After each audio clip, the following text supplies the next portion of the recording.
In this video, I show you how to fix dual SIM option missing from message app or how to change default SIM for SMS in Android phone. You can see that there is one SIM option.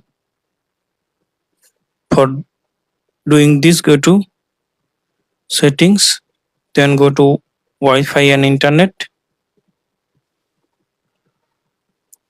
then tap on SIMs and tap on any SIM. Now tap on SMS preference.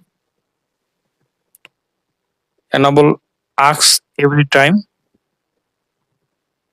Now go to your message app.